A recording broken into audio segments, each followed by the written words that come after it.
I'm on the edge of my bar stool. It's that we're going to have a really shitty first quarter because we're going to have huge comps and then it's going to even out. And then we're going to find the new normal. It's as easy as that. Yeah. I mean, the on-premise is already, it's only like, and beer boards, but they just put out their latest. And we're only 14% down versus 2019 in the on-premise for like, November 4th through 7th weekend. So that's going to catch up pretty quick. Unless it reverses and, sure. If we get a wave or if, just cold weather drives people back indoors. Yeah, but I think people are used to that cycle by now, right? Right. Well, it has been going on for thousands of years. You would think people would know that winter is coming. I can't deal with winter. I can't deal with any. Like I'm up to here. I know. I can tell you're burnout. We're gonna have to weasel in a vacation for you, Jen, before we do take the last 2 weeks of the year off. So I guess that's an automatic vacation. It's not really 2 weeks. It's like more like a week. Also, I'm going to have my kids stay with you so that I can actually take off. That would be great. Biscuit and I will take care. As you can see, Biscuit is an avid caretaker, very alert. Well, Bella will just stand there and pull his ears. So yeah, Biscuit can take care of Bella and you can take care of Billy. You guys can take care of me. Yeah. Dave Williams, are you going to take care of me when all this shit's hitting the fan? No. You're going to be up there in Connecticut or wherever you are, being fancy. It might take me some time to get there, but I'll help out if I can. You're the only one that cares. I swear. Oh. Even this dog doesn't care, David. Look at this dog. You think she's our data analyst? She's the one that looks over all the IRA shit, the Nielsen shit that y'all send over. That's who we send it to. Right. That's why she's so tired out. Well, exactly. She looks like nowicki back in his day. After a hard spreadsheet run. That is mean. I'll cut that in post. No, you won't. Yeah, I will. No. How is Jeff? I haven't heard from Jeff in a while. He texted me the other week when Penn State got the crap kicked out of him, expressing his condolences. So he's never one to hold back a punch. No, he and I have a standing bet on Indiana and Penn State every year. So up until recently, I was doing well in that exchange. Lately, hasn't been great.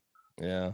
Well, we're talking about Jeff Nowicki, who is retired, but he worked for the Bump Williams company for many years, and before that, New Belgium. And before that, he's Gambrinus. Guy's a good beer man. He's been around. And speaking of good beermen, we've got David Williams here on the line from Bump Williams Consulting, and of course, we have Jenn Litz-Kirk, our senior executive editor. I make up a different title for every time we start the podcast. I think that's your correct title, actually, right? It's executive editor, but I'm about to change it to director of strategy and content. How about director of content? There's a new one. That's easier to remember. Hey, Jen, let me quote the famous rapper T.I. when I say, you can have whatever you like. Right, Biscuit? Stacks on deck, Patron on ice. You so good. So, all right, David, reason that we thank you first of all, for joining BeerNet Radio. Absolutely. I don't know if you know me. Having me on. My name's Harry Shoemaker. I'm the publisher of Beer Business Daily. We've been on a fishing trip together, but you never were in my boat because you requested, I think, to be with actual real fishermen. And I never got to fish with you, but, also joining us from Bump Williams Consulting is the always 5 minutes late BK Krueger. That is not even close to true. He swings in 3 minutes late, cool as a cucumber, looking spry and fly. Man, I'm just shitting you. I clicked on the Google link instead of the Zoom portion of it because pick the big button, sucker's choice. And well, BK, if you've watched this podcast, you know that the first at least 7 minutes are devoted to technical difficulties every single episode. And this is episode 60, I believe, right, Jen? I mean, that's crazy. Yeah. We've done 60 of these damn things over the last, 6 or 7 months. And so far, nobody cares. So dog I've been looks listening, like, Harry. I've been listening. yeah, your dog doesn't look like he cares. Well, I mean, like, if I can't even get my co-host to stay awake during the, I mean, come on. Nah, she is 11 years old, which in dog years, the same age as me right now. So She's heard it all before. fuck yeah, she has. So have I. So any bullshit you try and run down me, I'm not gonna. So anyway, thank you guys for being on. I wanted to kind of I want to talk about a lot of things, but I wanted to focus on single serve because it seems to me, so let me tell you what I think, and then you tell me where I'm wrong and expand. Okay, does that sound fun? Why not? It sounds good. Okay. Single serve post pandemic has to be viewed as a combination of replacing trial on premise and replacing bombers off premise, basically. I mean, remember when bombers were the rage and now you can't find one. And then in between, it's just a 16-ounce wasn't enough and a 24-ounce is just too much. You know what I'm saying? In other words, I'm saying that this industry has finally hit upon a package for a single serve occasion. When I say single serve, meaning you're going to drink the whole thing, is a 19.2. And this can, and in a can. And I think if we're going to have to declare the package of the year, 19.2 is the package of the year. And it might be the package of the early 2020, because I think even though it's still small relative to the, overall dollars or whatever, this thing's going to grow. And we're going to see, mark me, we're going to see people putting 4 ringers around them. Hey, call me. Oh my God. Maybe 2 ringers in C stores. All right. So tell me where I'm wrong. Tell me where I'm right. And even in grocery stores, they're selling these cans because it's replacing the bomber. Am I right? Or am I wrong? No, I think you are right in the sense that if you look, and we wrote our monthly newsletter topic on this because it's kind of been the buzz lately, but single serve took it on the chin last year in terms of share because people were stocking up. So you lost the on-premise, you lost that will to kind of shop around and try new things. So people bought in bulk. However, that doesn't mean single serves were declining, because if you look back, 19.2s, their sales more than doubled last year. It's just that everything grew around it. And now that things are stabilizing and people are taking their time again, people are going back to C stores more regularly again. 19.2s are right back on the share gain path, and a lot of innovation still coming in. I think 19.2s, 20% of the SKUs to date are new, versus those larger size, 10 or 11% are new. So innovation in that space is ramping up too. And the weird thing too with 19.2s is, to your point, Harry, you're going to drink it in one sitting. That's what they're designed for. That's just ease of consumption. But the ABVs that are succeeding in that are all over the place too. You have the lower end, but you also ramp it up to the higher end, the double IPA. So they're kind of universal in that sense, where lots of different segments and or styles of beer have found success in that format. And you stumbled into it also when you were talking about bombers. Now you can't find them. You can find them. They're all in people's basements. They were overpriced. They were super specialty. But retailers, they're oxidized. Yeah. They're laying on their sides, leaking in somebody's basement. I'm sure there's some excellent ones out there. There's probably one in the trunk of my car leaking right now. But you also touched upon, that was a glass container. And when we're talking single serve and we're talking modern consumer, you have to be talking cans. And the other thing you mentioned, 19.2. I know we've been over this, but thank you, Dale Katechis. What a pioneer. When we think of Dale's, am I saying that right? Why does everybody have a blank face on their Dale's Pale Oscar Ale? Blues. Oscar Blues. Yeah. Yes, Oscar Blues. Okay. I felt everybody was looking at me like, who's Dale? We're just waiting for you to finish, Harry. Right down the road. I expect Jen, you of all people know, I expect everybody to be mind readers around me. You can't just listen to what I say. But no, yes. Dale said it back then and we all were like, yeah. We see it coming.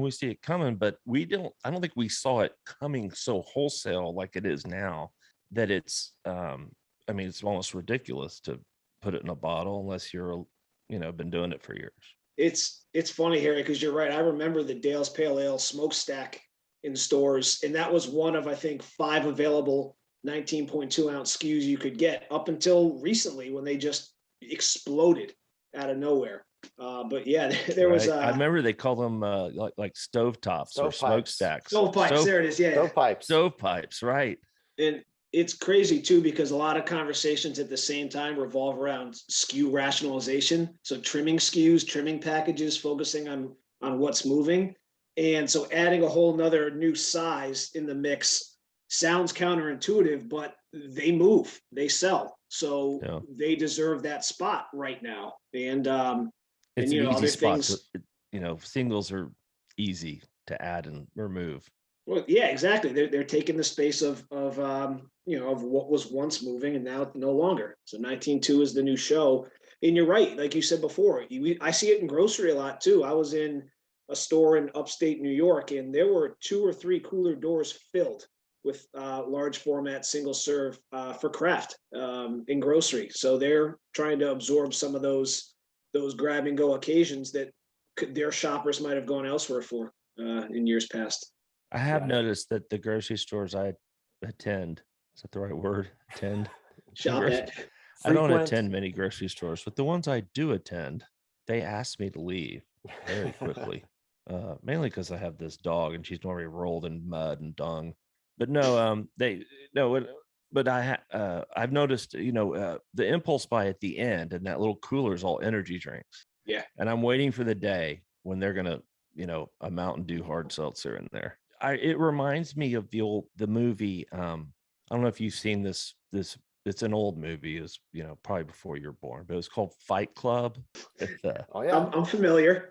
Okay, these guys just fight each other, but mainly the point of the movie is it's a single serve life, and that everything's single serve, and society's driving us toward living in single serve. And that movie's 20 years old and it's prescient. And we are getting to a single, and when I say single serve, I mean single occasion life. And the brewers and the marketers of the world have caught up to that, right? To where we're not really marketing brands anymore. We're marketing occasions. Have y'all been following this? It seems like in the last few years, we've seen this change from this brand means this to this brand fits into this occasion, whether that occasion being Halloween, let's get fucked up, or I'm going to run a half marathon tomorrow and this is what I'm going to drink afterwards. You hear what I'm saying? Do y'all see this? No, absolutely. And you're talking this brand fits this occasion, and people are making brands to fit an occasion. They're not waiting for consumers to find them. They're going after those occasions where the certain amount of consumer base is, and designing a product from the liquid, from the pack size, from the pack type, from the branding, from the imagery, from the attributes to target that specific consumer. So yeah, you're absolutely right. People are getting really sophisticated with it, and the life cycle may be a little bit shorter, but it also allows you a little bit more flexibility because you're not as committed to trying to reach everyone with it. You have a very targeted. If that doesn't work or the target moves on, you switch paths, you go to something else, you accelerate the life cycle, and you always have something going on. There's another demographic group or occasion group that you can target, or retail occasion to target. And in doing that, you're also speaking the language of the retailer, where they've known this for quite a while with their loyalty shopper cards. They've known exactly who it is and who's buying what. Now you get a brewery that makes that connection and says, hey, I know your consumer. Here's what they are. Here's what else is in the basket. Here's what I think that it's going to do. Here's what the lift is going to be on display. And you're right in sync. And that's something that has come about, this single serve or occasion-based marketing and product development. Yeah, I think it fits with how we shop in general. I mean, think about, you don't shop for like a long term anymore. Even when buying groceries, you go on your phone, you'll get Instacart or Uber Eats for one meal or for a couple days. The same thing applies with, your beverage alcohol occasion. It's either it's an impulse grab at the end, or you're going somewhere that moment. It's, COVID 2020 aside, it's less about stocking up and it's more about what you want right now in this moment. depending on what you're going to do. So I think it aligns with a lot of just evolving shopping behaviors, even outside beer. I think you're on mute, Harry. No, I think that was my cue to maybe pick it up. So anyway, hey guys, I have a couple questions based on, what we were just talking about and also the note that you guys put out about this. So first of all, I'm just curious, do you think retailers are much more sensitive about the velocity of single serves versus other pack sizes? Right now, probably. I think retailers have become very sensitive to what's moving and what's not. Quick to trim, quick to react. So they see the trends. They know where consumers are moving. And BK brought it up. They know what their shoppers are looking for in their loyalty card data as well. So I think they know that it's a hot package, and they're jumping on it now. So very aware of the potential. Plus, just that incremental purchase factor that it brings with it too is an added bonus on top of everything else. And I think what Jen means when she's talking about velocity, profit per square inch of space. In other words, a 12 pack has a lot more profit than a single serve does. So are they trading people down from they might have bought a 6-pack to buying a 19 too? I agree with you in the sense that you're always looking at the value for that real estate on the shelf. But I do think that they view these single serve additions to their shelf sets as an added purchase on top of consumers that would have gone there for a 6-pack or a 12-pack anyway. This is the grab in addition to or on top of what would already have been bought, because a lot of those 6 or 12-pack brands still aren't in singles. So it's not a swap per se, although that is always a concern of trading down and seeing that dip in basket ring. But I think right now, at least, it's been netting incremental. And some of the savvier retailers are also looking at it as, hey, I know I have to stock a certain amount of 6-packs and 12-packs. If I can get some brand loyalty in this 19.2 format, and then in addition, get the same brand in a 6-pack or a 12-pack purchase at a later point, then they've maximized their store. That's interesting, because one of my questions was, and you guys are kind of saying they're not an interchangeable format, but as seltzer in particular starts to slow, and we hopefully start to see a contraction of brands, do you think some of the retailers are going to take some of those 6 and 12-pack seltzer brands out that aren't as high share, but maybe they'll say, okay, let me allocate these to the larger single serves where I can? Is that a strategy you guys are seeing, or no? I think swapping the declining or slower moving SKUs, or at least being quicker to recognize which ones are eligible to be replaced with minimal negative loss, if at all. I think 6-packs for seltzers never really seem to catch on. So those SKUs you're going to see continue to filter out. And right now, 12-packs are still crushing it. I don't know how many 12-pack SKUs are going to get removed, especially of those larger brands. You might see some of the more smaller ones that just aren't cycling start to fade away as things are rationalized. But I think a lot of the single ads are just up and coming, and you're going to see them take spots of not just within existing seltzer, but shelf spaces in general are going to be expanded to make room for singles, and other segments, styles are going to feel the squeeze because of it. Interesting. Okay. Also on that note, are you guys seeing in the data that those higher ABV seltzer single serves are doing well? Because we've seen a lot of companies bring those to market, and I really haven't seen the data pull through yet as to whether those are pulling. So we did see, the White Claw Surge SKUs, one of them pop up, and the other one just missed our threshold in terms of what's new. We had a strict 0 year ago sales on there, but those are some of the top selling new single serve SKUs in the seltzer space. So they are starting to register a little bit, starting to pull through. I think in terms of higher ABV, we're seeing more of an impact in singles with craft right now than we are with seltzer or even imports per se. I think you're seeing higher ABVs with FMBs and singles. You're seeing it with craft and a little bit with seltzer right now, but those are still pretty small in the grand scheme of things. Still have a lot of runway, I guess, in terms of potential.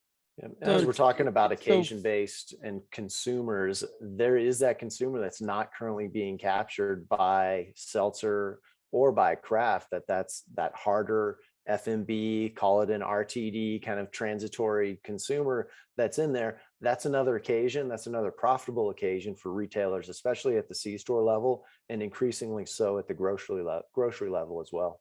Like your twisted Yeah. tea, right? Hard Mountain Dew. It's going to fit right. It's going to slide right nicely right into that spot, that occasion. It's not a health occasion, by the way. No, that's definitely not a health occasion. Not a health and what it is a lifestyle. It's not a healthy lifestyle. But it could be the same consumer, but a separate occasion. Exactly. As well. Exactly. Harry, I love how you're saying exactly when we literally had this conversation 2 or 3 months ago. And I just said what BK said, and you were like, absolutely not. No, I totally reserve the right to change my mind. That's a sign of a advanced brain, first of all. Define And it. second of all, it's a sign of earlier. humility. You know who else didn't change his mind? Caesar and Napoleon. And look where they ended up. Yeah, exactly. Killed by their countrymen. So let me just tell you, I can change my mind. But what I meant by that is that, yes, you can live both lifestyles, but they are two different. Most people kind of filter into one or the other. I have my Mountain Dew self, and I have my Michelob Ultra self and kombucha self. Yeah, I was going to say, I think that's why you see certain FMB brands or even the segment overall continue to grow well amidst the seltzer boom. They were dedicated FMB consumers that even though the flavors were there, some of the attributes were there, they didn't cross over or substitute enough to impact the FMBs overall. So I think 2 separate occasions, possibly 2 separate consumers with some overlapping between. Well, I mean, Dave, you and BK have said it's like 70% drink seltzer, 70 drink canned cocktails, 70 drink craft beer. It's 70, 70, 70, 70. It all adds up to 100% somehow, meaning there's overlap and there's so much crossover. And it's like we try and pigeonhole consumers, but we all are that way as well, right? Anybody who drinks across all occasions and formats.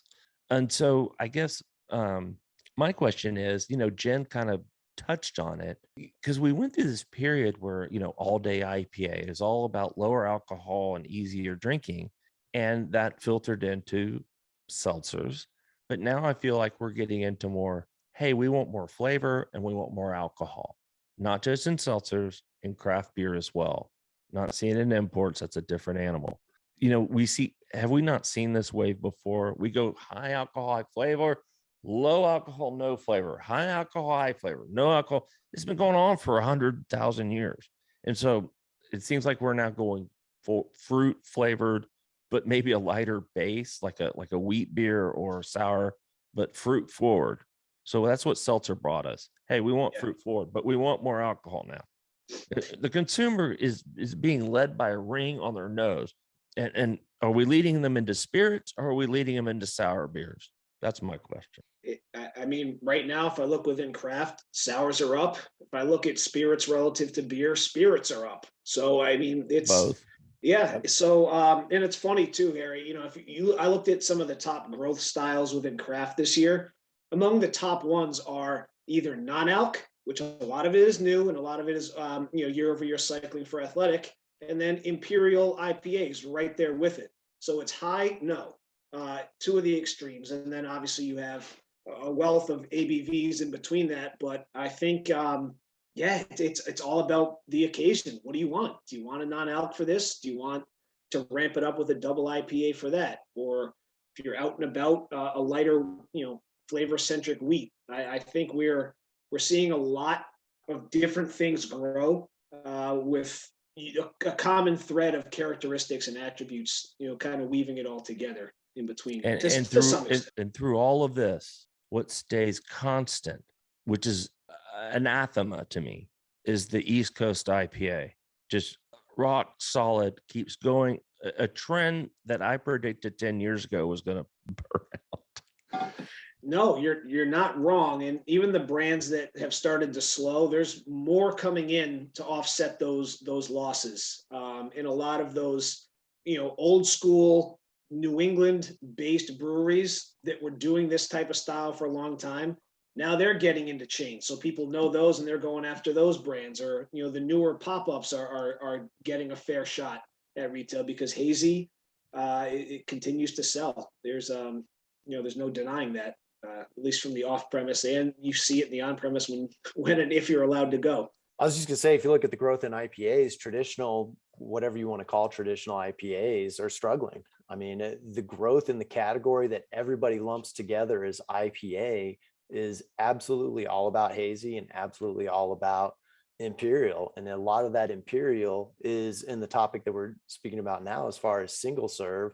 And the thing that we haven't touched upon is the price point accessibility for that imperial IPA at an 8 or an 8.5 or a 9% at $2.49 for a 19.2 or 2 for $5 makes that a pretty easy bang for your buck decision for that consumer that's out Holy there. shit. It's like going back to the old malt liquors, you Yeah. know, the twofers. I mean, nothing changes. Yeah, twofers is an innovative strategy now at a higher ABV than it was before. But well, Truly has that. That's like it's go for two, right? They have that ad for big Trulies at C-stores. So yeah. Listen, Dua Lipa cannot do anything wrong in my book. So if anybody's going to talk trash about Dua on this podcast, hang up right now. Hang up. Not going to hear it. Not going to do it. Right, Biscuit? Well, how about, since we're already at the 30-minute mark, I know, Harry, you also wanted to talk about the rise of spirits-based seltzers, where they thrive, where they don't. Cash me outside. I mean, obviously, hard seltzer is roughly a 10 share of beer right now, growing, double digits, 5 share of total bev alc. Spirits RTDs are like 3 share of spirits, up triple digits. And growing so fast. I mean, thank you, High Noon, I guess. I mean, Gallo knows how to execute, and I think that's the story there. I mean, they're coming at a huge disadvantage, right? A huge price disadvantage, which Gallo and others have turned into an advantage. Hey, consumer, this is better. We can't really explain why, but it is. Just trust, and I thought the consumer wouldn't care about the base, but I mean, maybe they do. Can it ever get, nearly as big as seltzer?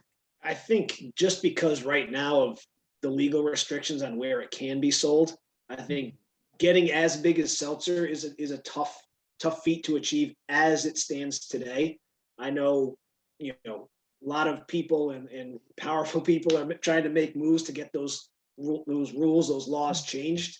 But until that happens, I think it's kind of handcuffed.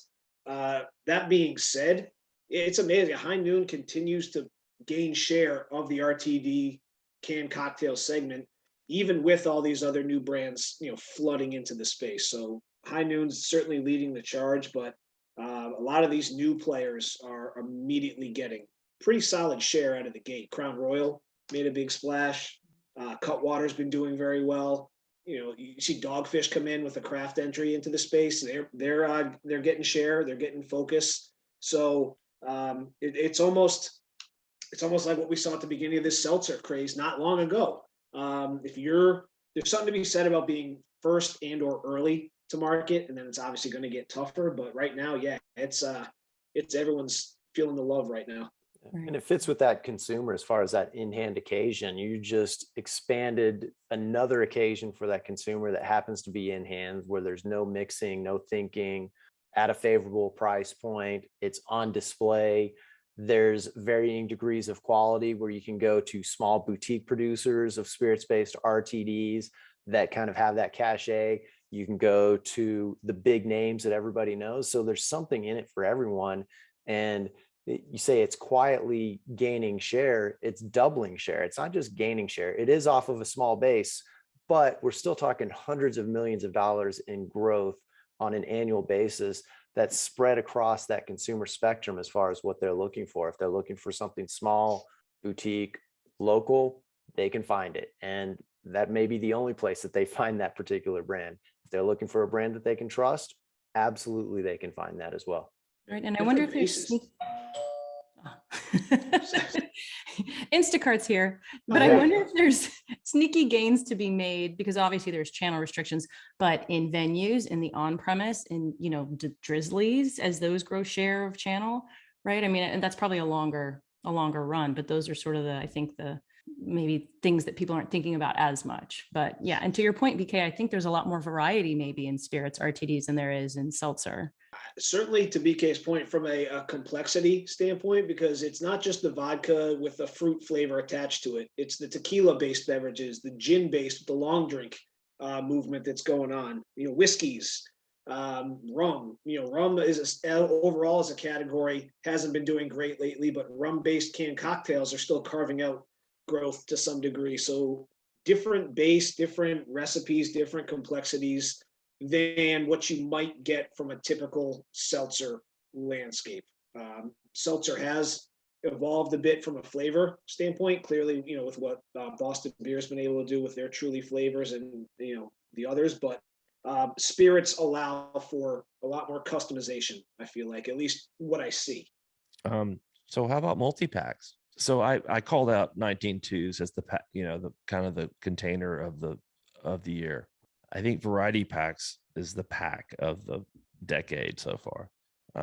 Even though, the share, it goes up and down, but I think we've decided now after this summer that consumers, they like variety packs in their seltzers, in their craft beer, in everything really, in yogurt and cereal and what are you guys seeing? And is that going to be, are we going to see a difference in shelf space that's discernible, both with singles and variety packs going into next year? So I was doing some work with some data in the Northeast recently, and I did see something pretty cool about the most incremental variety packs so far this year.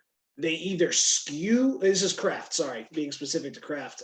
They either skew toward IPA in terms of their mix, 50% or more IPAs, or they're dedicated to one style, such as IPAs. But there's been sour variety packs, stout variety packs, lagers, themed variety packs around a certain thing. So they're definitely evolving beyond what we might picture in our head as a classic variety pack. Because there's even different ABVs within a variety pack. Yeah. Correct. Oh yeah. Oh, some of these brewers are physically making these variety packs, right? I mean, Yeah. it's not like a machine. Most are. Yeah. Yeah, most of it is hand packed. It's added expense, but you have to offset that by the hot variety pack, if you want to call it a segment or a movement, whatever it is. That the retailer is dedicating more space to it, so you can afford to do it. So even the roving packers that have trucks that rove around, mobile packaging, they can't do variety packs, right? I mean, I don't know why I'm asking you this, like you or some master brewers, but no, it comes down to logistics, and usually when you're packaging beer, it's one flavor, one brand, one variety at a time. For a typical variety pack, you have to do that 4 times and then take the 5th step of bringing it back together, the 6th step of putting it into a package, and there's incremental labor costs that happen all the time. If that's you're got to talking be about like a $1 a case. Or that's a good estimate. Without a Is doubt, it? it really depends on the size and the efficiency and the source of your labor, and then take into account if you have to pay for extra storage at some point because you physically aren't at a size that you can have 4 times the quantity in your warehouse at the same time. So you may have to store it off site, bring it back, or you may have to ship it to a Oh third my party gosh, packer. and you have to brew then it go. kind of the same time too. You have to I keep mean- the quality assurance codes in mind because it's only as good as the least farthest one God, out. I am so it's a glad. logistical nightmare. I'm so glad I'm writing about beer and not doing it. I mean, it just sounds like a nightmare. I mean, I just did a podcast with a guy in New Braunfels called "How to Not Start a Damn Brewery," and he was just telling me stories of just how awful it was, and it's just hard. It's just people think it's glamorous, and when you're the owner of a brewery trying to put 4 6-packs into a variety pack at midnight on a Sunday, guess what? It's not so fun, is it? Yeah, Jackass. and then when it hits the shelf, you already have people asking, "Well, what's coming after this?" So it's got to be Yeah. it's got to be frustrating. And it's almost out of date when it hits the shelf. Many times. Yeah, I mean, it's a hard business, but some people get rich. I've heard. Not It's, biscuit or I. Jen does. Jen gets rich. Jen, I know you have questions. I'm hogging the mic. Sorry. No, I'm out. We were at the 45-minute mark. So I think if Oh, you're fresh out, I'm No, we fresh. keep these fuckers for an hour and a half. No, we don't. All I right. cleared my day for you guys, so yeah, whatever you need. Oh, Dang, Dave, come on over. Yeah, should start doing these in person again. Seriously. Yeah. Absolutely. I miss Yep. those days. Gosh, BK, it's been a long time since we had a beer. It's probably the last time is when you came to San Antonio, I think. Well, I don't know when, it was like probably 3 or 4 years ago. We had a drink down at the Friendly Spot. Remember, did. Jen, that old Oh, yeah. outdoor, it's still Yep. there, but I love that spot. It's a good spot. But That's great. I think I had a couple of beers with you at Hofbrau once, maybe around that same time. that's but right. Yeah. It's been too long, without a doubt. BK and I go way back from New Belgium days, and Dave and I, of course, go way back from when we went fishing once, and Kootenai days. they left me one of the days. They chose not to wake me up because they were tired of me bitching on the boat. When You we said you get wanted back, the day to yourself to go swimming in the river, so we let you get after it. so glad you weren't there. The things I do to advance your career, Oh Jen, yeah, I know. you know how many rounds of golf I've had to play. It must be really hard being a white Just male kidding. these days. Painful life you live. I know. All right, guys. Well, I've kept you way thank you for drinking beer, and hope you have the rest of the week is good. And I appreciate you being on here. No, Yeah, thanks for alright. having us. Thanks for having Thanks, us, Sam. guys. And David, give our listeners just we always say that. Give us a message of hope. Yeah, I mean, hope's all about a mindset. It is. Stay optimistic, and then it'll help you remain hopeful. Just focus on what you can that's good, and hang on to that as long as you can. How about that? Man, I'm gonna write that down. Dave's Write writing that the down. cards right now. Jeez, that is more than we are so adding so much value. I can't. I don't know why the whole nation isn't listening to this podcast. All right, guys. One day. Yeah.